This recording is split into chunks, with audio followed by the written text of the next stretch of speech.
y faltan varios compañeros. Si multiplicamos 14 por 10 son 140. Estamos hablando que más o menos son 57 compañeros que no han hecho grupo o no han podido enviar la información que se les requirió. Yo les doy hasta el día miércoles para que terminen de enviar esos grupos que hacen falta, porque de lo contrario no voy a poder asignarles la tarea que se va a realizar con relación al trabajo. Que para poderles dar todas las indicaciones tengo que tener los grupos, ya tengo los primeros 13 grupos. Hay un grupo, ahorita no recuerdo el nombre de la compañera, que le escribí ahí diciéndole que por favor anotara los nombres porque solo no adjuntó el documento que supuestamente iba a enviar y solo aparece el nombre de ella. Entonces sí le ruego que por favor me mande el grupo que le corresponde para poder tener y considerarlo a la hora de repartir los trabajos que hay que realizar cada uno, ¿verdad? Eh, Siguiendo con el orden, pues vamos a ver el día de hoy todo lo concerniente a el juicio ordinario. Miren, algo bien importante que tenemos que saber y entender para poder desarrollar el curso es que tenemos que conocer la clasificación de los procesos laborales. Uno es que es el ordinario individual, su naturaleza jurídica, sus caracteres. Luego tenemos el colectivo jurídico, también tenemos el colectivo económico social y tenemos el juicio punitivo. Dentro de la clase anterior, la que me sucedió Carlos, pues yo les estuve explicando todo lo concerniente al ordinario individual, su naturaleza jurídica, los caracteres, el colectivo jurídico, el colectivo económico-social, el punitivo, sus caracteres eh, y el procedimiento del juicio punitivo laboral. Entonces vamos a ver ahora lo concerniente a la constitución de la relación laboral. Oportunamente les vamos a estar haciendo llegar a través de Vía Classroom las diapositivas de los documentos que les puedan servir a ustedes para poder estudiar. Pues no he terminado todavía de calificar los exámenes, porque todavía el día miércoles de la semana pasada, pues tuvimos el examen extemporáneo por los compañeros que todavía no habían tenido la oportunidad de examinarse del primer parcial. Entonces, siguiendo con eso, pues no les podría decir cómo les fue. Yo esperaría que les haya ido bien porque el examen pues no estaba complicado, estaba de subrayar y poner una respuesta breve para algunos. No sé cuál fue la confusión que tuvieron. ¿Tuvieron alguna duda con relación al examen? Les pregunto pues para poder hacer algunos correctivos y poder desarrollar de una mejor forma la clase. Bueno, los escucho.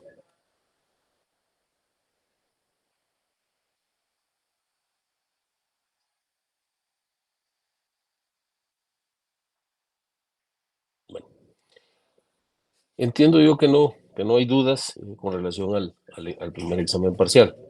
Entonces vamos a ver ahora lo concerniente a la constitución de la relación procesal.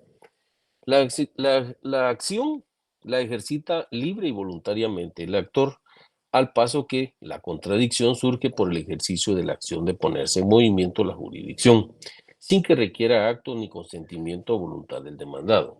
Es decir, que si un trabajador promueve una acción es porque él voluntariamente y su libre albedrío promueve la acción para poder reclamar el pago puede ser de una indemnización, puede ser el pago de vacaciones, aguinaldo y todas las demás prestaciones que por ley le corresponden.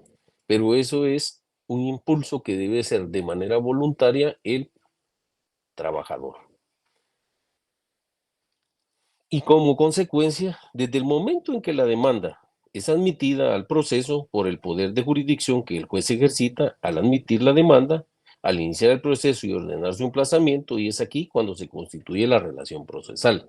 Es decir, que para que haya una relación procesal, inicialmente debe de haber una demanda. ¿Para qué? El juez, una vez la haya calificado y llene los requisitos que establece el Código de Trabajo, pues va a emitir la primera resolución señalando quién es la parte demandada y convocando a las partes para la comparecencia a la audiencia del juicio ordinario oral laboral, para poder dilucidar ahí las pretensiones que cada uno de ellos tenga. Dígame, José. Sí, José, le escucho. Porque, José, bueno, ¿qué es el juicio ordinario de trabajo? El juicio ordinario de trabajo es un típico proceso de cognición, ya que tiende a declarar el derecho previa fase de conocimiento. En este tipo de juicio se da preferentemente los procesos de condena y los procesos meramente declarativos. El proceso laboral es un proceso en donde el juez tiene amplias facultades en la dirección y en la marcha del mismo, impulsándolo de oficio, produciendo pruebas por sí o bien contemplando las otorgadas por los litigantes. El juez tiene el contacto directo con las partes y las pruebas, es decir, que de acuerdo al principio de inmediación, el juez debe estar presente en esas audiencias. No puede ser ni el secretario, no puede ser ninguno de los oficiales, más que única y exclusivamente el juez, porque es una facultad que la ley le otorga a él para poder conocer de esa pretensión. ¿Qué es la demanda? Antes de hablar de la demanda, debemos hablar de la acción, ya que esta es la petición que se hace al órgano jurisdiccional para iniciar un proceso. También se dice que es el poder que tiene todo sujeto para acudir a los órganos de la jurisdicción ordinaria laboral para reclamar la solución de un conflicto de intereses, independientemente de la existencia o inexistencia del derecho que se pretenda. Es conveniente hablar de la acción y que de aquí deviene la potestad de los sujetos para poder iniciar un proceso, y el primer paso o el acto inicial de un proceso es la demanda. Es decir, que un juez, no obstante que es de conocimiento de oficio, él no puede, inaudita parte, iniciar un proceso laboral si no existe una acción por parte del trabajador, ¿verdad? Dentro de las definiciones de demanda que tenemos una que nos da el autor Hugo Alsina. Dice Hugo Alsina que es el acto procesal por el cual el actor ejercita una acción, solicitando del tribunal la protección, la aclaración o la constitución de una situación jurídica. Dicho en otras palabras, podemos decir que la demanda es la única forma con que se puede iniciar el proceso, y ahí no existe otra forma de poder iniciar una acción por parte del órgano jurisdiccional. También autores como José Pérez Leñero dice que es el acto jurídico básico, constituido o inicial de la relación jurídico-procesal entre los litigantes. ¿Y quiénes son los litigantes? A ver, Antonio de Jesús, creo que es el que está por acá. ¿Quiénes son los litigantes dentro de un proceso laboral? Buenas noches, Lick. El actor y el demandado. Es correcto, ellos son los litigantes, porque ellos son los que dan origen al litigio, ¿verdad? Especialmente el trabajador, donde emplaza al patrono para poder ejercitar su acción. Y es donde empieza el órgano jurisdiccional a actuar. ¿Por qué? Porque se vio obligado, a raíz de la pretensión del trabajador, a poner esa máquina del derecho laboral a trabajar. Es decir, es cuando admite a trámite la demanda, siempre y cuando llene los requisitos que establece la ley, y como consecuencia de eso, ordena el emplazamiento de las partes, convocándolas a una audiencia oral laboral. También la enciclopedia jurídica nos da una definición de lo que es demanda. Dice, demanda es el acto procesal consistente en una declaración petitoria de voluntad, por medio de la cual se ejercita el derecho de acción ante los tribunales pidiéndose también mediante ella prepararse a interponerse la pretensión procesal. Es decir, que con base a estas definiciones que acabamos de dar, podemos concluir que la demanda laboral, ordinaria laboral, es la acción o pretensión que un trabajador promueve ante el órgano jurisdiccional reclamando el pago de las prestaciones que por disposición legal le corresponden. Eso podemos decir en términos generales, ¿verdad? La demanda puede iniciarse desde dos puntos de vista. La demanda es un acto, dice, de petición y subjetivamente también podemos decir que es un acto de la parte. ¿Por qué? Porque si el sujeto activo de la relación jurídico procesal no comparece ante el órgano jurisdiccional, no puede haber una demanda. ¿Cuáles son las modalidades de la demanda? Por la forma de entablarse pueden ser orales y escritas. ¿Por qué orales? Porque es cuando el trabajador comparece ante el secretario del juzgado y él está obligado a levantar el acta para hacer constar las pretensiones del trabajador. Y con base a eso el juez emitir la primera resolución para que las partes comparezcan a la primera audiencia de juicio oral laboral. Eso es, por eso se dice que es oral. Y escrita, ¿por qué? Es cuando se acude a través de la vía escrita por medio de un memorial o demanda a presentarla ante el juzgado de trabajo respectivo. Entonces, ahí esas son las dos modalidades de entablarse la demanda, orales y escritas. Por la pretensión en ellas ejercitada pueden ser demandas simples y demandas acumuladas. Dice, es consecuencia del juicio de trabajo que las demandas pueden entablarse verbalmente por acta levantada ante el juez del tribunal. Esto lo encontramos regulado en el artículo 322 del Código de Trabajo, buscando así que exista una mayor garantía de que en ella se encuentran todos los requisitos de fondo y de forma necesarios. También puede darse por escrito, de conformidad con el artículo 322 del Código de Trabajo. Según la segunda clasificación, o sea, es por la pretensión que se ejercita, dice, estas pueden ser simples en las cuales se ejercita una sola pretensión y las acumuladas en las cuales se ejercitan varias acciones. Esto lo encontramos regulado en el artículo 330 del Código de Trabajo. ¿Alguien me puede leer el artículo 330 del Código de Trabajo, por favor? A ver, Daniela Nicole, léame el artículo 330 del Código de Trabajo. Daniela Nicole, por favor. Oh, a ver, Ari. Buenas noches, licenciado. Artículo Buenas noches. 330. En una misma demanda se podrán ejercitar varias acciones siempre que sean de la misma naturaleza, se tramiten por los mismos procedimientos y entre las mismas partes. La acumulación de acciones solo es precedente por vía de reconvención. No le escuchamos lo último. La Ari. acumulación de acciones hagan el mismo acto de la demanda por vía de reconvención. Sí, fíjense que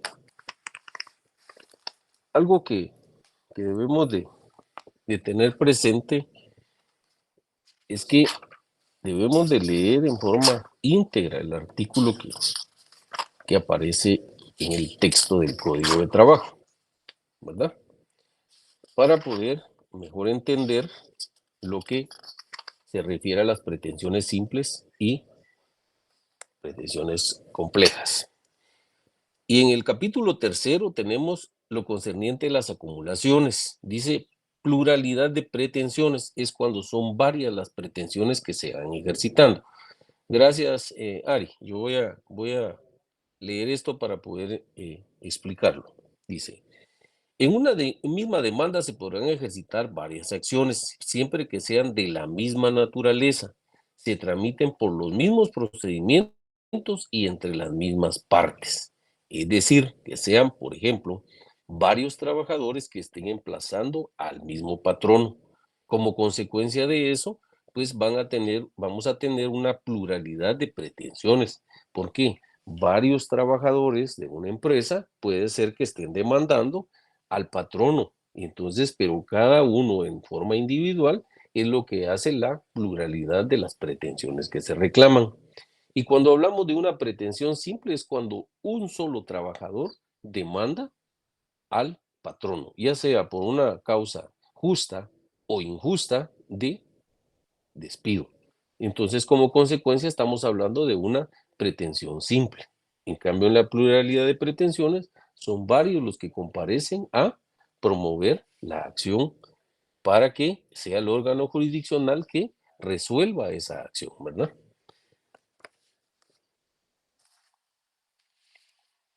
Pero también tenemos los requisitos de la demanda. ¿Y dónde encontramos los requisitos de la demanda?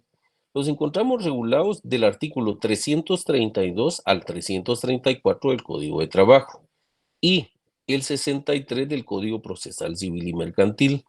Ojo, ¿por qué citamos el artículo 63 del Código Procesal Civil y Mercantil? ¿Alguien me lo puede explicar? De acuerdo a los principios que ya vimos del derecho procesal del trabajo. Porque se aplican de una forma supletoria, ¿no? Es correcto, precisamente por eso, porque supletoriamente tenemos que aplicar el artículo 63 del Código Procesal Civil para hacer la integración de esas dos leyes, ¿verdad?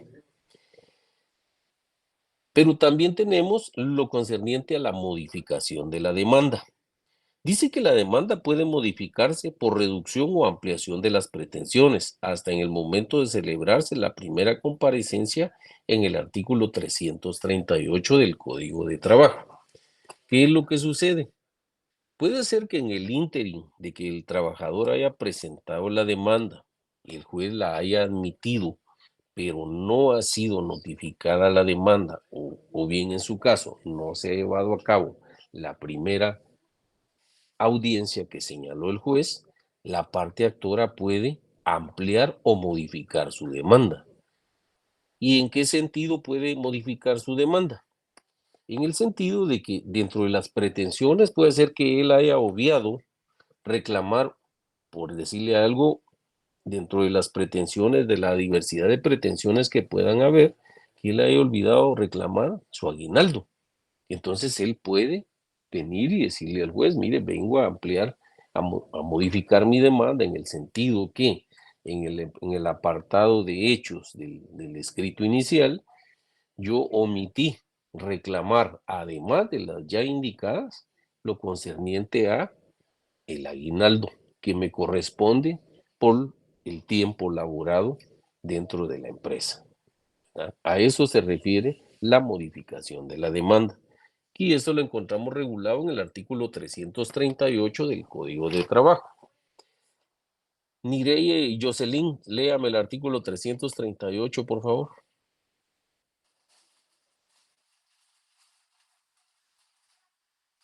Ahorita licenciado. Bueno, yo le escucho. 338, me dijo. Sí, correcto, 338. Dice, contestación de la demanda y reconvención. Artículo 338.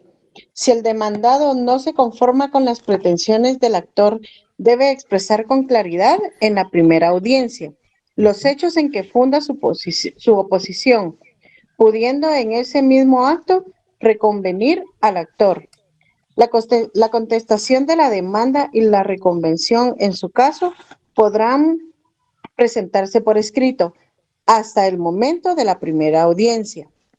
Si en el término comprendido entre la citación y la primera audiencia o al celebrarse esta, el actor ampliare los hechos aducidos o las reclamaciones formuladas, a menos que el demandado manifieste su deseo de contestarla, lo que se hará constar. El juez suspenderá la audiencia y señalará una nueva para que las partes comparezcan a juicio oral en la forma que establece el artículo 335 de este código. Fíjense que este tema de la ampliación y modificación tiene mucha relación con el artículo 335. Si ustedes leen el capítulo 5, dice juicio verbal y periodo conciliatorio. Dice convocatoria a audiencia probatoria. Si la demanda se ajusta a las prescripciones legales, el juez señalará día y hora para que las partes comparezcan a juicio oral, previniéndoles presentarse con sus pruebas a efecto de que las rindan en dicha audiencia, bajo apercibimiento de continuar el juicio en rebeldía de la parte que no compareciera en tiempo sin más citar inamovible. ¿Por qué tiene relación con el artículo 338? Porque el trabajador, o en este caso la parte actora, tiene el derecho de ampliar o modificar su demanda antes de que se lleve a cabo la primera audiencia. Por eso es que tienen relación. Si ustedes revisan el último párrafo de el artículo 338 que la compañera nos acaba de leer, dice, si en el término comprendido entre la citación y la primera audiencia, nos estamos refiriendo al artículo 335, o al celebrarse esta, el actor ampliare los hechos aducidos o las reclamaciones formuladas, a menos que el demandado manifieste su deseo de contestarla, lo que se hará constar, el juez suspenderá la audiencia y señalará una nueva para que las partes comparezcan a juicio oral, en la forma que establece el artículo 335 de este código. ¿Qué es lo que sucede? Que el juez señala la audiencia, por ejemplo, para el día lunes de la otra semana, entonces, pero en este ínterin en que señaló la audiencia, la parte actora presenta un memorial diciendo que va a modificar o ampliar su demanda porque omitió algún aspecto que, que no se recordaba en esos momentos cuando presentó la demanda, entonces el juez tiene que suspender la audiencia señalada y señalar una nueva, a menos que la parte patronal, o sea, la parte demandada, acepte que en ese mismo momento de la audiencia va a evacuarla con relación a la ampliación o modificación que se haya hecho de la misma. Por eso es que estas dos normas tienen mucha relación entre sí, ¿verdad? Y luego viene el aspecto de la notificación de la demanda. Dice que la notificación de la demanda es un acto procesal por el cual se logra trabar la litis. Esto se da hasta haber sido verificada. Es decir, si no se notifica a la parte patronal, no podemos hablar que se entabló la litis, ¿verdad? Hasta que no se haya notificado, porque ese es el efecto que produce la notificación de la demanda. Hacerle saber a la parte demandada, o sea, parte patronal, de que hay una acción, que hay una pretensión en contra de él. Ahí es donde se encuadra la notificación de la demanda y que surte los efectos procesales de la litis, ¿verdad? Y esto lo encontramos regulado en el artículo 327 del Código de Trabajo. A ver, Carlos, aquí no aparece su apellido, pero léame ese artículo, por favor. El artículo 327.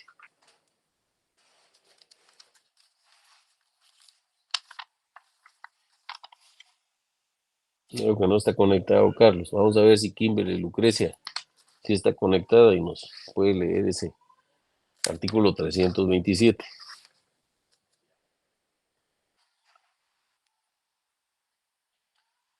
Kimberly Lucrecia.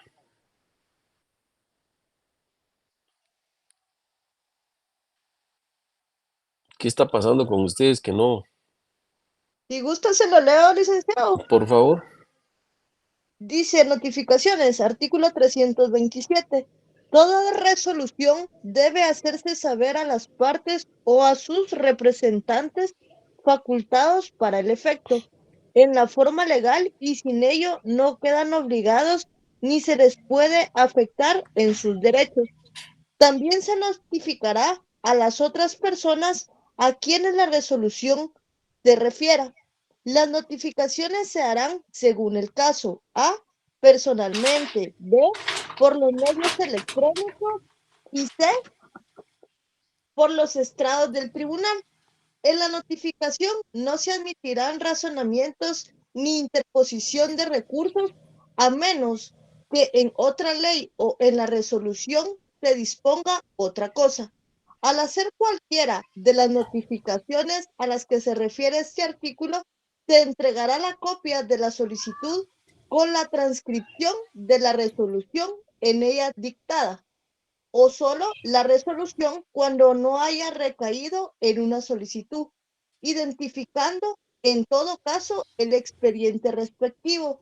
Se autoriza a la Corte Suprema de Justicia a implementar los estrados de los tribunales por medios electrónicos. Sí, hoy en día la mayoría de los emplazamientos de las notificaciones es a través de la vía electrónica. Y la primera resolución para la parte actora pues es a través de la vía electrónica, porque la ley de notificaciones electrónicas así lo establece, que de una vez cuando las partes comparezcan ante el tribunal o el juez que está conociendo la litis, deben de señalar el casillero electrónico para el solo efecto de notificar.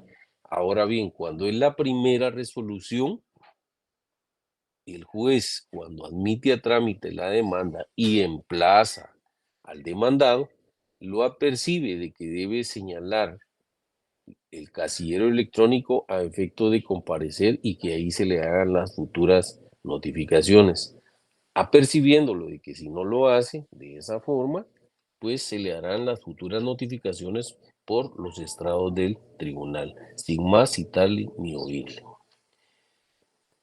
Las notificaciones, según nuestra ley, pueden hacerse de tres maneras. Dice, personalmente, de conformidad con el artículo 328, por los estrados del tribunal y por el libro de copias. Sin embargo, con la modificación que la ley de notificaciones electrónicas, hoy en día, existe el famoso casillero electrónico. Eso, por favor, lo agregan porque está la ley de notificaciones electrónicas y que todos los litigantes están obligados a señalarlo de conformidad con la ley, bajo apercibimiento de que si no lo hacen dentro del plazo y las condiciones que el juez le estableció, el mismo será declarado primero rebelde y las notificaciones se las harán por los estrados del tribunal, ¿verdad? Esos son los aspectos que deben de también considerar ustedes al momento de, si se les formula una pregunta, cuáles son las formas, de acuerdo a la ley, de hacer las notificaciones. No son 3, son 4. Personalmente, por los estrados del tribunal, por el libro de copias y por el casillero electrónico, ¿verdad? Pero también tenemos que, dentro del el memorial de demanda presentado y la resolución emitida por el órgano jurisdiccional, también tenemos el tema o lo que conocemos como el procedimiento laboral de las excepciones, que esas son las actitudes que puede asumir la parte demandada cuando es emplazada o notificada. Dice, las actitudes del demandado. Dentro de las actitudes que puede asumir el demandado, son varias. Una es, dice, que por ser el sujeto por medio del cual se integra la relación jurídico-procesal, o sea, la litis, es de gran importancia mencionar las actitudes que puede asumir en el proceso. En efecto, el demandado, una vez sea notificado de una demanda, puede asumir distintas actitudes. Estas, desde luego, pueden establecerse de acuerdo a la relación jurídico-procesal, que absorbe una verdadera carga procesal con respecto a la litis que se plantea. Debe manifestarse dentro del proceso observado o manteniendo las actitudes que él desee. Esta puede ser negativa o positiva. Una meramente negativa es que el espectador del proceso dice, si comparece, sin comparecer ni contestar la demanda, no obstante habérsele citado o emplazado en la debida forma. Y es cuando hablamos de la rebeldía, simplemente no comparece. Esa es una manera meramente negativa. Pero también hay otra pasiva, cuando el demandado interviene en el proceso y contesta la demanda, pero sin asumir una actitud en favor ni en contra. Las pretensiones del demandante, como cuando manifiesta que se atiene a lo que en el proceso se apruebe y la ley determine, sin plantear defensas ni alegar pruebas. Es decir, que se contesta la demanda en sentido negativo, o sea, es una actitud pasiva. Sin embargo, él dice que el juez reserva de conformidad con la ley. Esas son las pretensiones que el mismo demandado hace porque asume una actitud pasiva. Pero también existe una manera expresa de aceptación de las pretensiones del actor, o lo que conocemos nosotros como allanamiento. Cuando hablamos del término allanamiento, no quiere decir allanamiento de morada. Allanamiento es aceptación expresa o tácita de las pretensiones que formularon en una litis. Aquí, por favor, no me vayan a confundir el allanamiento que se da en el proceso penal, porque entonces sí van a confundirse y no van a entender prácticamente cuál es el objeto del allanamiento dentro del proceso laboral. Allanamiento en sentido laboral es que la parte patronal, parte demandada, acepta todas las pretensiones del trabajador. Y entonces no le queda más al juez que dictar la sentencia que en derecho corresponde. Así, en términos generales, ¿verdad?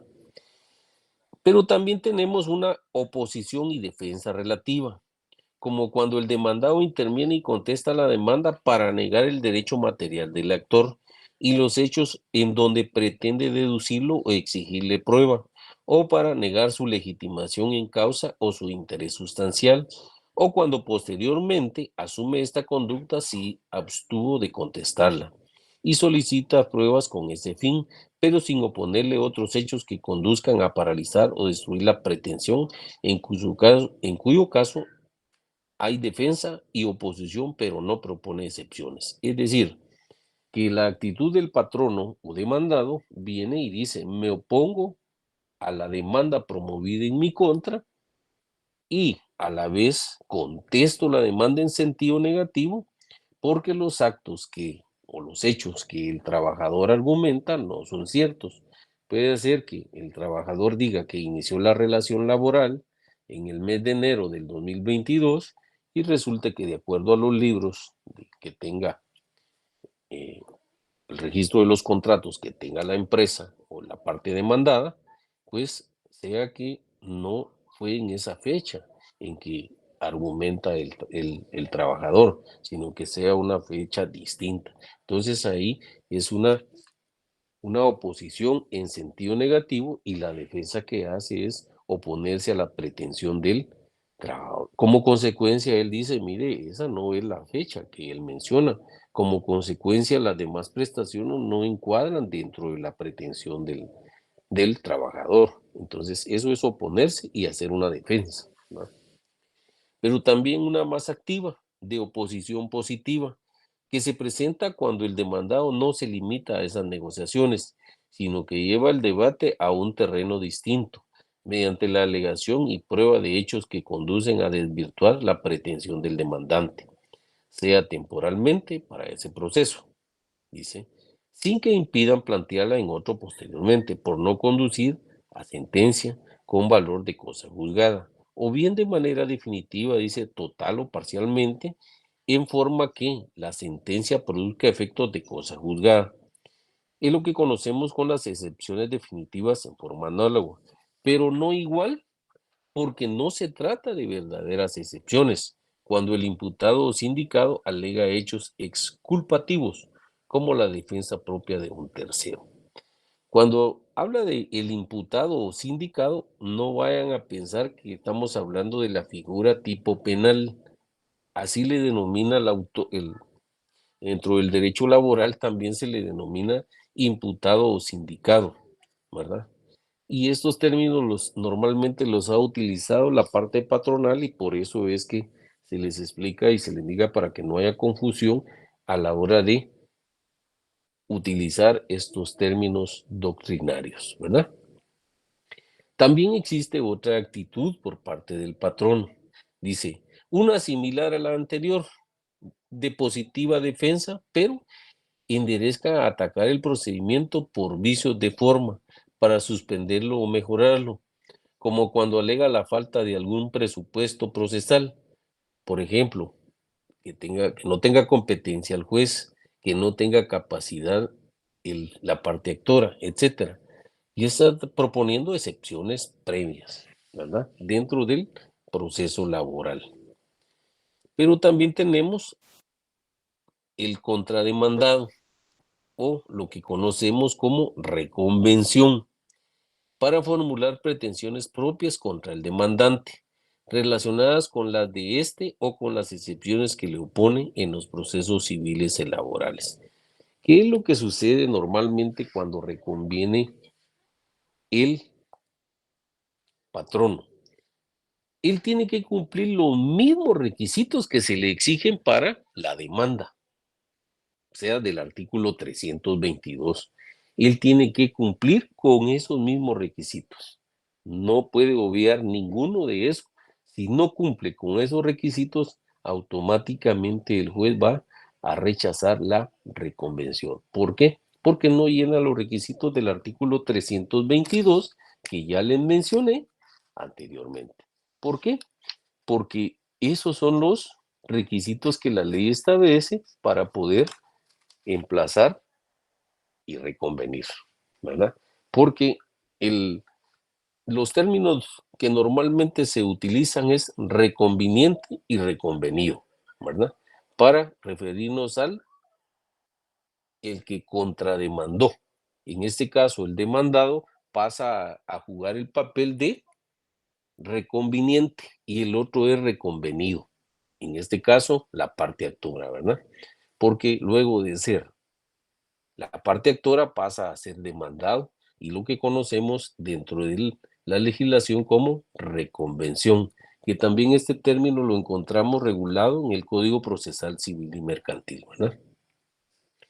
Dice, en virtud de lo anterior se establece que es posible disponer del derecho de contradicción, es decir, que haya contradictorio entre las partes y no comparecer al proceso o hacerlo sin formular oposición ni excepciones, como ocurre en los tres primeros casos, o por el contrario, ejercitarlo activamente. Los conceptos que debemos de manejar, dice, de las distintas actitudes que puede asumir el sujeto demandado en el proceso, la de excepcionar es la que reviste especial importancia para los fines de este curso. ¿Qué es lo que pasa? Si nos remitimos al artículo 116 del Código Procesal Civil y Mercantil, ahí encontramos las excepciones que se pueden plantear dentro del proceso ordinario laboral, ¿verdad?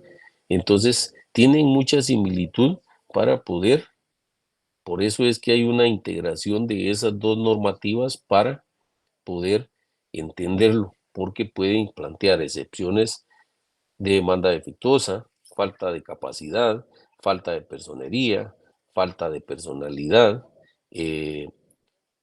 etcétera. Todas esas excepciones se pueden plantear dentro del procedimiento ordinario oral laboral, ¿verdad?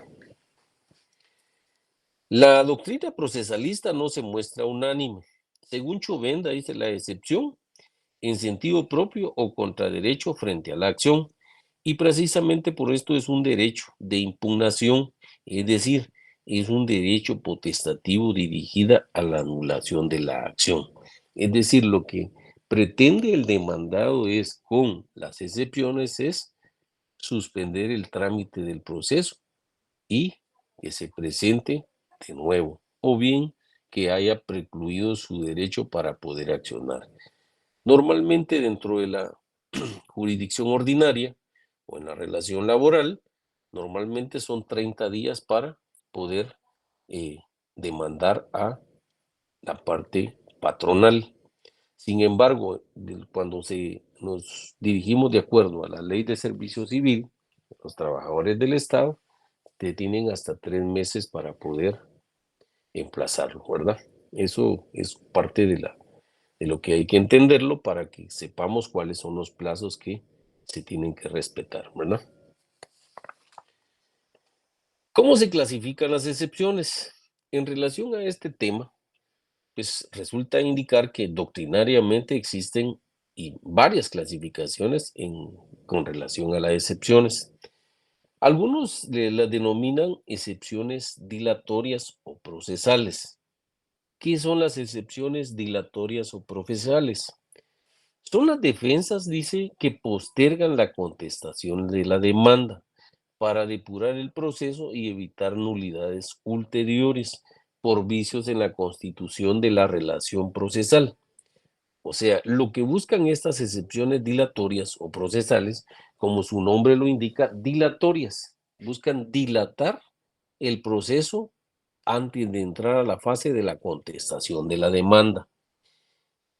Y entonces los litigantes deben de tener mucho cuidado que lo que se pretende con este tipo de excepciones es depurar y no retardar el proceso.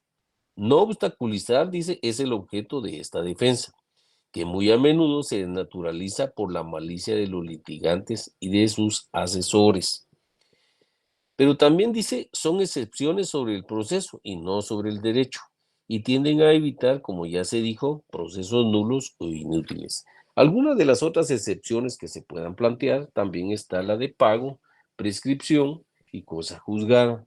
Es decir, ¿por qué hablamos de prescripción? Porque es posible que la pretensión que inició el trabajador ya haya prescrito, ¿verdad?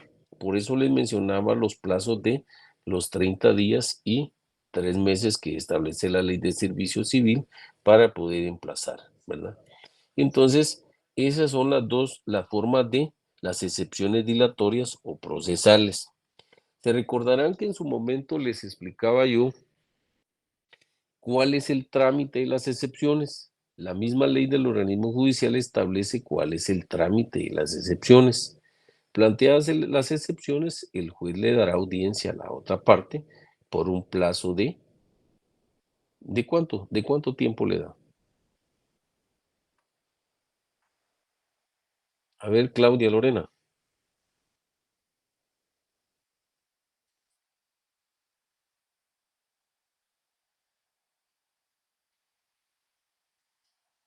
No está Claudia Lorena. Nancy Paola, a ver qué nos puede decir. Tampoco está. Vamos a ver. Víctor Hugo.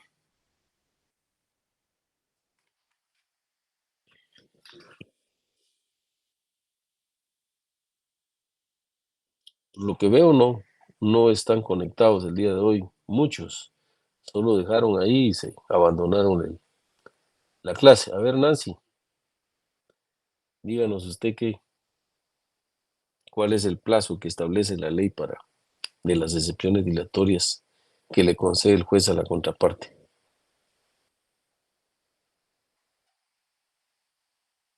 Buenas noches, Lick. Son 6 días, pero el fundamento de ley lo estoy buscando todavía en mi código. Ok. Vamos a ver, Omar, ¿qué dice usted?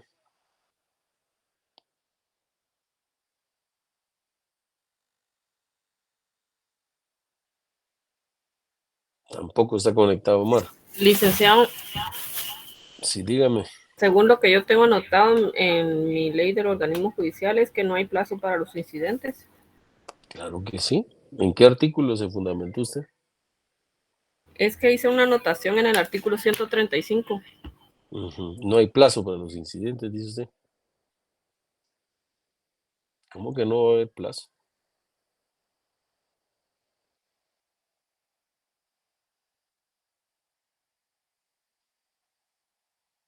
No son 6 días tampoco. Sí, las excepciones Sí, las excepciones previas, ¿cuál es el trámite? Las excepciones previas, dilatorias o procesales.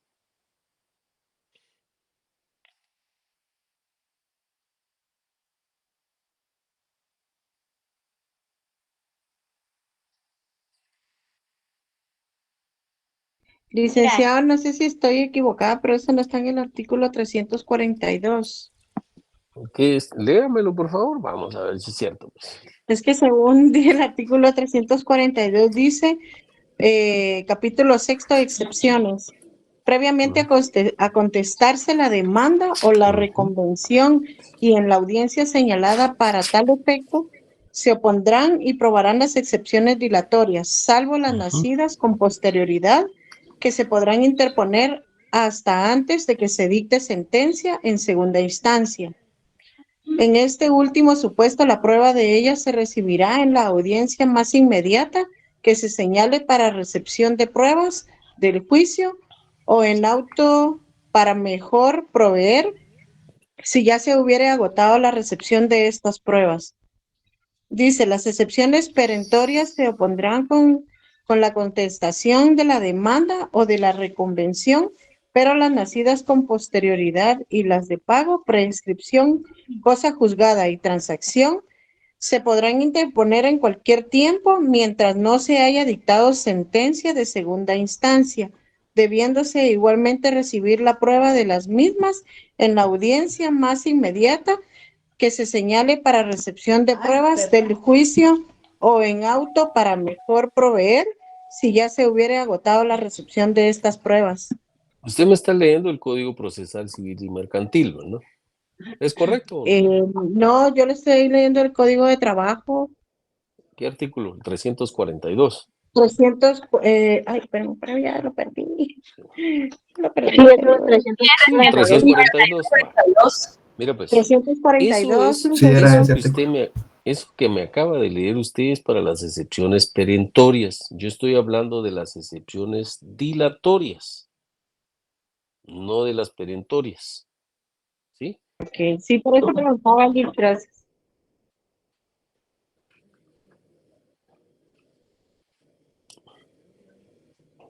Así es. Es correcto. Es que lo que pasa es que, miren, por eso es que no hay que confundirse. Si bien es cierto, las menciona como tal,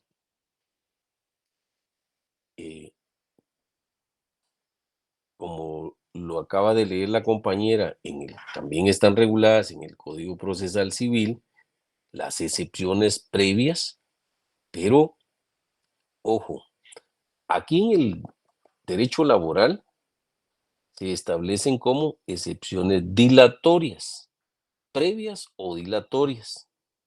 Aparte son las excepciones perentorias, que éstas se pueden interponer cuando se contesta la demanda y dice que además se pueden interponer la de prescripción, pago, cosa juzgada y transacción hasta antes de dictar sentencia. Es el segundo párrafo que la compañera me acaba de leer del artículo 342. Sin embargo, si nos vamos a la ley del organismo judicial, ustedes mismas se van a dar cuenta que en la audiencia de las excepciones previas, cuando el juez convoca a las partes para que comparezcan a la audiencia del juicio oral laboral, pues en ese momento, ahí es cuando el demandado puede plantear esas excepciones. Ojo, tiene que contestar la demanda, interponer sus excepciones previas y además puede plantear excepciones perentorias. Lo que pasa que se hace en esa misma audiencia y el juez le va a conceder la audiencia a la parte actora para que evacúe dentro del plazo que establece la ley. Normalmente algunos lo que hacen es que la evacúan en ese mismo momento. Si el abogado que lo asesora al trabajador tiene la capacidad, para poder evacuarlas en ese mismo momento. Si no, se acoge y solicita al juez en ese mismo momento que se somete a lo que establece la ley, es decir, el plazo de 24 horas para poderla evacuar la audiencia de las excepciones dilatorias. No confundamos el plazo para las excepciones perentorias con las excepciones dilatorias, ¿verdad? No las confundamos, que son distintos, ¿verdad? Pero también tenemos las excepciones mixtas. ¿Y por qué se denominan mixtas? Porque tienen, dice, son las defensas que funcionando procesalmente como dilatorias provocan, en caso de ser acogidas, los efectos de las perentorias. Eso normalmente se conoce en la doctrina, pero no. ¿Por qué? Porque son las mismas excepciones que se puedan plantear como perentorias. Algunos hacen alusión a que estas mismas excepciones perentorias las utilizan y las equivocan al momento de la interposición. ¿Por qué? Lo que se pretende con las excepciones perentorias es destruir la pretensión de la parte actora. En cambio, las excepciones dilatorias lo que buscan es retrasar el trámite del proceso, ¿sí? Las excepciones perentorias lo que buscan es destruir el proceso, es decir, que el proceso termine, ya sea por la vía de la sentencia o bien por la vía del auto que el juez pueda resolver. Y por eso nos menciona las excepciones de pago, prescripción, cosa juzgada y transacción. Estas 4 excepciones las pueden plantear al momento de contestar la demanda, argumentando y contesto la demanda en sentido negativo, señor juez, en virtud que la parte actora ya le fueron pagadas las pretensiones que reclama: indemnización, aguinaldo, vacaciones, prima vacacional, bono 14, y entonces, y para lo cual lo acredito con los recibos que él me firmó y con los cheques donde consta que él cobró las prestaciones que le fueron pagadas y donde me firmó un finiquito donde dio por pagadas las pretensiones que ahora, a través de esta demanda, pues viene a reclamar. Entonces, esa es una excepción que destruye y termina el proceso. En cambio, las excepciones dilatorias lo único que hacen es retardar el trámite del proceso.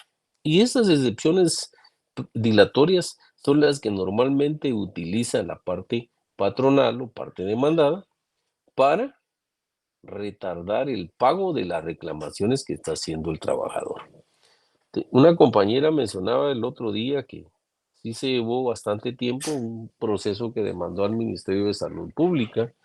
No sé si la compañera estará ahorita aquí conectada, pero ella mencionaba que sí se tardó alrededor de 2 años para poder reclamar esas prestaciones.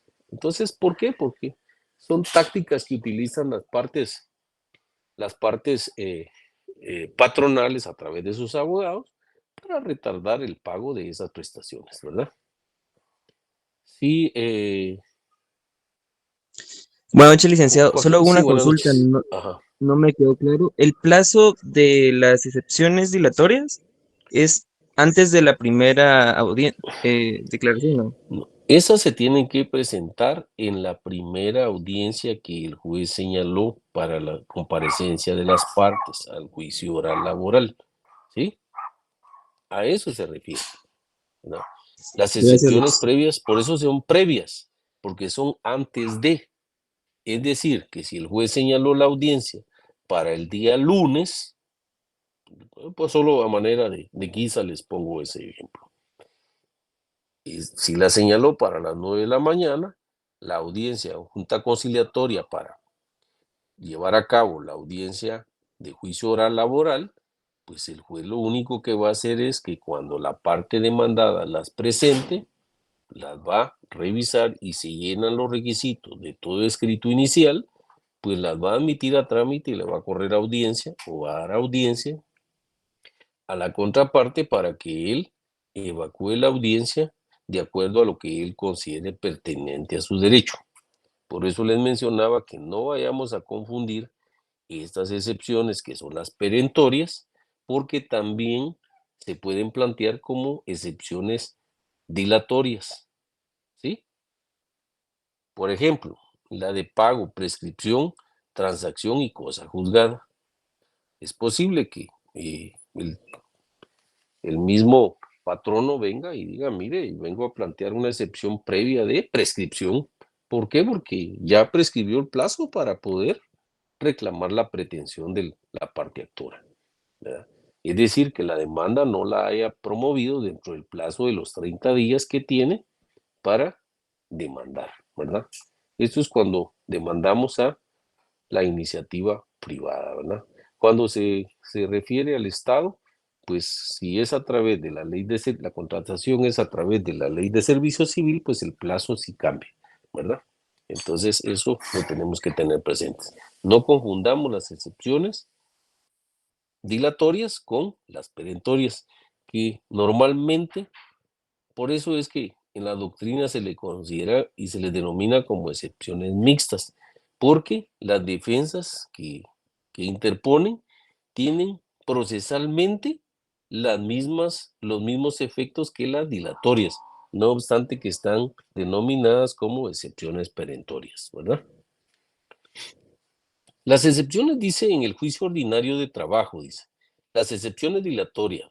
El delicado tópico de las excepciones fue tratado con notoria deficiencia en nuestro Código de Trabajo, como acertadamente lo hace al notar el licenciado Manuel Cordón Duarte en su trabajo de tesis, y de esa deficiencia continua, pese a las adiciones que le fueron introducidas por medio del decreto presidencial 570. Es por ello que, a falta de preceptos expresos en el Código Laboral, se tenga que acudir supletoriamente al Código Procesal Civil y Mercantil para determinar el concepto y clasificación de las excepciones, si bien con la salvedad, tantas veces señalada, de amoldar las normas procesales civiles de la aplicación subsidiaria con los principios gobernantes del proceso de trabajo. Por eso es que ustedes notarán, ustedes que están llevando ahorita Procesal Civil y Mercantil 1, que existe cierta similitud en cuanto a ciertos conceptos que se dan, por ejemplo, las excepciones previas y o dilatorias, o bien excepciones perentorias, que también las encontramos dentro del Código de Trabajo y en el Código Procesal Civil y Mercantil. Y también te encontramos los conceptos de allanamiento, reconvención, contestación de demanda en sentido positivo o bien en sentido negativo. Pero ese sentido positivo o negativo son términos doctrinarios, porque en el Código de Trabajo y en el Código Procesal Civil no aparecen esos conceptos como positivo y negativo. Simplemente es un aspecto doctrinario que se conoce como actitudes que puede asumir el demandado. Y las actitudes que puede asumir, como ya las explicamos, es que se oponga, que conteste la demanda, que se allane o, bien en su caso, se oponga a la pretensión de las partes, ¿verdad? Algo que tenemos que hablar en cuanto a las excepciones dilatorias se admiten con las reservas que se harán oportunamente las siguientes. Miren las excepciones que se pueden plantear en materia laboral. 1. Incompetencia. Falta de capacidad legal. Falta de personalidad legal. Falta de personería. Litispendencia. Falta de cumplimiento del plazo o de la condición a que está sujeto la acción intentada. 7. Demanda defectuosa. División y orden y exclusión. Esas son las excepciones que se pueden plantear en materia laboral como excepciones dilatorias, ¿verdad? Tenemos que tener bien claro cada una de ellas porque de lo contrario las vamos a confundir a la hora de plantearlas en materia laboral, porque no se plantean de igual forma que en el Código Procesal Civil y Mercantil, ¿verdad? Nos vamos a quedar el día de hoy ahí. y para la próxima día de clases, el licenciado Carlos Moinedo va a estar con ustedes para impartirles lo concerniente al juicio ordinario, ¿verdad? Les recuerdo también a los compañeros que todavía no han mandado su grupo, que por favor lo hagan, porque a más tardar tenemos hasta el día miércoles para poder hacer llegar esa información al medio que tenemos de la red social, como es el Classroom, para que lo trasladen. Ya a los demás compañeros, pues ya les hice mención que la mayoría pues ya mandó su documento y ustedes se podrán dar cuenta que ya está revisado y que está recibido ese trabajo. Entonces, por lo mismo, pues tenemos que continuar con la siguiente etapa, que es la distribución de los trabajos que les van a corresponder a cada uno.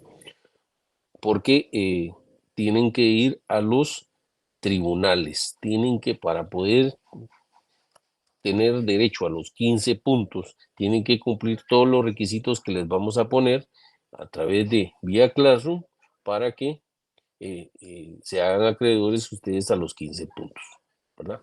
Así que nos quedamos el día de hoy y que tengan feliz noche. Perdón, Nancy, ¿usted quería preguntar algo?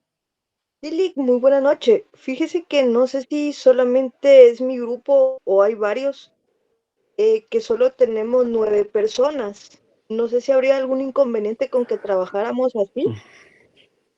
Sí hay inconveniente porque los trabajos van a estar establecidos para grupos de 10. Por eso le dije que 10 eran las personas. Estamos hablando, ahorita tenemos alrededor de 14 grupos. Estamos hablando de, son aproximadamente 19 grupos los que tienen que hacer y son 19 trabajos. Son trabajos distintos, no son trabajos iguales.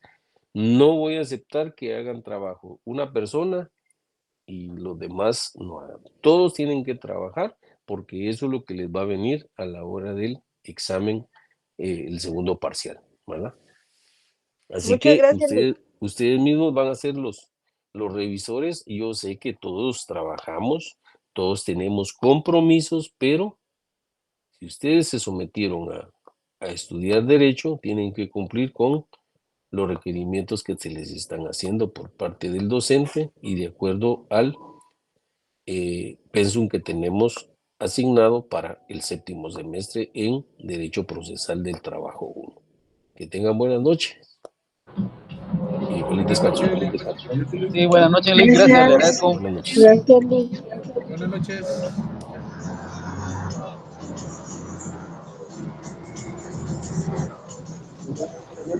Sí, Jorge Luis.